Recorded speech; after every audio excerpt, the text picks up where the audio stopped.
जलन। ममता बहुत ही सीधी और प्यारी लड़की थी, वहीं सुनील एक सरल और आगे बढ़ने की सोच रखने वाला लड़का। सुनील, बेटा सुनील कहाँ है? अरे जरा एक गिलास पानी तो दे दो। हाँ माँ अभी आया। क्या माँ, पानी तेरे सर के पास ही तो रखा है, क्या हो गया है? तबीयत खराब है क्या?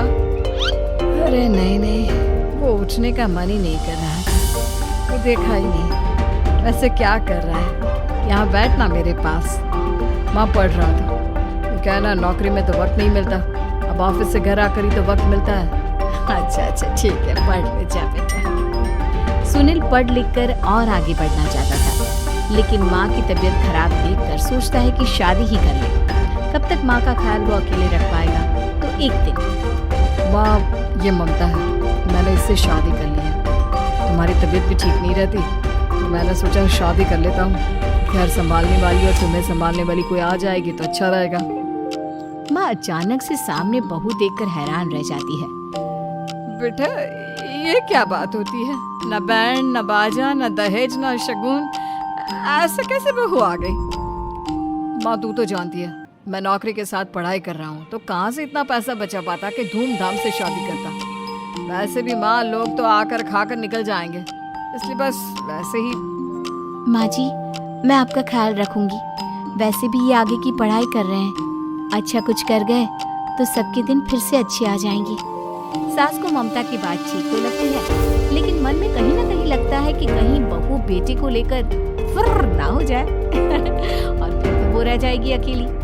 बेटा देख, मेरा जो कुछ भी है वो सुनील ही है, और सुनील का भी अब इस दुनिया में मैं ही हूँ और कोई नहीं। क्या सुनील? बिल्कुल माँ, लेकिन आज से ममता भी मेरे जीवन का अहम हिस्सा है, जैसे तू है। सास को बड़ा बुरा लगता है कि उसकी सल्तनत में कोई और हिस्सेदार कैसे हो सकता है। कैसे कोई और उसके 30 साल के बेटे की जिंदगी में अचानक से आकर बराबर का हिस्सेदार बन सकता है। देख बहू, मैं भले थोड़ा बीमार रहती हूँ, लेकिन इसका मतलब यह नहीं कि घर की चीजों में मेरा कंट्रोल खत्म हो गया है। मैं आज भी इस घर की रानी हूँ, समझी? बेटा सोचता है कि ये माँ को अचानक से क्या हो गया। कल तक जो माँ कहती थी कि जिंदगी का कोई भरोसा नहीं, वो अचानक से जंग के मैदान की झांसी की रानी कैसे बन गई? माँ क्या हो गया है? सब ठीक है ना? अचानक कैसी बात कर रही हो? ममता का आज पहला दिन है, स्वागत करो उसका। आसपास की आंटियों को बुलाओ, नई दुल्हन की मुंह दिखाए करवाओ। खैर, सास होने का फर्ज निभाती है और बाद में एक सहेली के साथ बाहर निकल जाती है। क्यों री बताया नहीं कि बेटे का ब्याह कर रही हो? वैसे तो सारा दिन हम ही में घुसी रहती हो। अरे मुझे भी तो अभी पता चला, तू अचानक सर पर लेकर आ गया। कहता है बहू है माँ तुम्हारी, अब इसको भी इतना ही मैं प्यार करता हूँ जितना तुझे करता हूँ। लो जी, ये क्या बात हो गई? क्यों इतना प्यार करता है? अरे माँ का प्यार तो ज्यादा होता है। अब उसको तो कोई दूसरा पति मिल सकता है, लेकिन तुम ही बताओ, क्या माँ की ममता किसी और की हो सकती है? ना जी ना, बेटे को समझाओ ये बात। अरे क्या समझाऊं, मुझे तो खुद ही समझ में नहीं आ रहा कि क्या हो रहा है। जो बेटा कल तक माँ माँ करता था, अचानक से बीवी बीवी का राग आलाप रहा है। देखा, उसकी बीवी ना सुंदर और जवान है। सुंदरता के आगे तो एक से एक नहीं टिकी। तो तेरा बेटा किस खेत की मूली है? सास को भी समझ में आ जाता है कि बहू की सुंदरता के आगे माँ का प्यार किसी काम का नहीं। उधर बीवी, ए जी अम्मा जी सहेलियों को छोड़ने गई थी, अभी तक आई नहीं, हम देख आए क्या? अरे रहने दो ना, आ जाएंगी। कहाँ जाएगी, उनकी आदत है, एक बार जाती है तो पूरी पंचायत खत्म करके ही आती है। अच्छा ही है, खाना वाना खा कर गई होगी। छोड़ो ना, घूमेगी तो खाना पचेगा, नहीं तो ऐसे ही खाट पकड़ लेगी। बहू भी शांत हो जाती है। उधर सास सोचती है कि आज थोड़ा देर से ही घर जाती है, जब बेटा परेशान होकर ढूंढेगा तब मजा आएगा।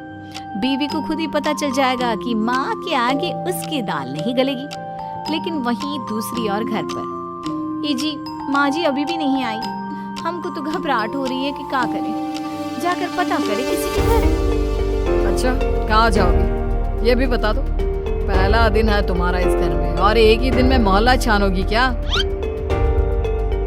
हाँ तो आप भी तो नहीं जा रहे हैं ना, हमको फिक्र हो रही है।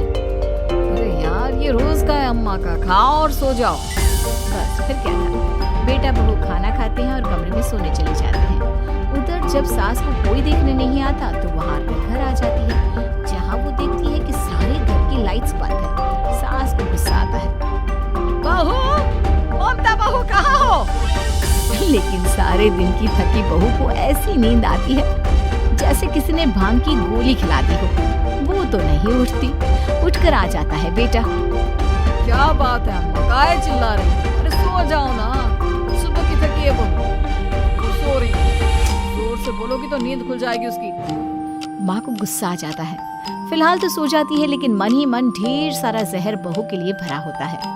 सुबह बहू चाय बना रही होती है कि सास धीरे से गैस तेज कर देती है, जिससे चाय का बर्तन जल जाता है। और जैसे ही बहू चाय का बर्तन उठाती है, उसका हाथ जल जाता है। मेरा हाथ जल गया। वो जोर जोर से चिल्लाकर इधर उधर भागती है कि सास थोड़ी देर में उसके हाथ में पानी डाल देती है। हाय रे बहू, क्या कर रही हो? पहली बार रसोई छुई हो क्या? सासू माँ गलती से गैस तेज लगी थी और बर्तन जल गया, जिससे मेरा हाथ जल गया। अरे कितना गंदा दाग, छी छी छी छी, मुझे तो उल्टी आ रही है तेरा गला हुआ मांस देखकर। तू ना मुझे अभी साथ से खाना मत लगाना। बहू भी खुद का हाथ देखती है तो उसे भी रोना आ जाता है। कुछ दिनों के बाद सास की सहेली आती है, बहू चाय बनाकर लाती है। उसके जाने के बाद सहेली कहती है, बहू की सुंदरता ऐसी है कि कोई भी दीवाना हो जाए। वैसे तेरे बेटे का क्या हाल है? अरे वैसा ही है, बहू के पीछे लगी। क्या करूं, कुछ समझ में नहीं आ रहा है। मैंने तो बहू के चेहरे पर दिवाली के पटाखे की चक्री बांधी, उसका पूरा चेहरा जल गया। अब देखो ना रही सुंदरता, और ना ही अब मेरा बेटा उसे पूछता है। अरे अब तो वो उसे छोड़कर दूसरी भी देखने को बोल गया है मुझे। बहू सारी बात सुन रही होती है। आंटी एक बात बताइए, क्या भरोसा है कि दूसरी सही आए और आपके अनुसार रहे? देखिए आंटी, मेरी सासू माँ को गलत बात सिखाने की जरूरत नहीं है। हमारा परिवार साथ में खुशी से रह रहा है। देख बहू, मेरी सहेली की बेइज्जती ना कर, वही अच्छा रहेगा तेरे लिए, समझी? बहू नहीं मानती है। वो बार बार उनकी सहेली को घर से निकल जाने को कहती है। तभी सास की सहेली पास के चूल्हे से लकड़ी लाकर बहू के चेहरे पर लगा देती है। बहू जोर जोर से रोने लगती है। अरे ये क्या कर दिया? मैंने कहाँ किया, ये तो तूने किया। तू ही नहीं चाहती थी कि बहू बेटी के साथ रहे, भला मैं क्यों करूँगी? मैं तो चली, निपटो अब। बहू रो रही होती है, दर्द से चिल्ला रही होती है, लेकिन सास उसे डॉक्टर के पास नहीं ले जाती। तभी पति आता है। क्या हो गया ममता? ये दाग कैसे लगा? कैसे जली? ममता कुछ नहीं कहती, बस दर्द से करा रही होती है। पति माँ की तरफ देखता है। हो ना हो माँ, ये पक्का आपका काम है। आप ही ममता से जला कर दी थी ना। देखना माँ, अब पुलिस आएगी, केस बनेगा, लेकिन पहले मैं ममता को अस्पताल लेकर जा रहा हूँ। सभी अस्पताल जाते हैं, जहाँ डॉक्टर ममता की सास से कहते हैं, आपने तो नहीं जलाया ना बहू को? अब ममता की सास के तो पसीने छूट रहे होते हैं। वो घबरा कर कहती है, ना ना डॉक्टर साहब, कैसी बात करते हैं? हम क्या जलाएंगे अपनी बहू को? डॉक्टर ममता के पति से पूछते हैं। देखिए, क्योंकि ये ससुराल में जली है तो मामला पुलिस का बनता है, तो आप पहले पुलिस को बुलाइए, तभी इलाज पूरा होगा। सास डर जाती है कि अब तो बच्ची जिंदगी जेल में ही रहना होगा। रहने दीजिए ना, पुलिस को क्यों बुलाना? सारी हंसी खत्म हो जाएगी जब पुलिस के डंडे पड़ेंगे। बहू को जलाना भले ही बहुत आसान है, लेकिन उसके बाद सारी जिंदगी जेल की हवा खाना। सास डर जाती है। पुलिस आती है। पास लेटी दर्द से करा रही ममता स्टेटमेंट देती है। तो क्या हुआ? तो कैसे जली आप? ममता पास खड़ी सास को देखती है। बेटी बताओ, कैसे जल गई तुम? ओए, काका किरण वाली शाहरुख, चुप, बिल्कुल चुप। सास चुप। सभी इंतजार करते हैं कि ममता क्या बोलेगी। जी मैं खाना बना रही थी, लकड़ी उड़कर मेरे ऊपर गिर गई और मैं जल गई। सास बहू की बात सुनकर रोने लगती है। देखो माँ, कितनी समझदार है ममता, ये चाहती तो। हाँ बेटा, ये चाहती तो मैं आज जेल में होती। मुझे माफ कर दे, मैं आगे से अभी कभी ऐसा नहीं करूंगी। बहू के साथ मिलकर रहूंगी, मुझे माफ कर दे।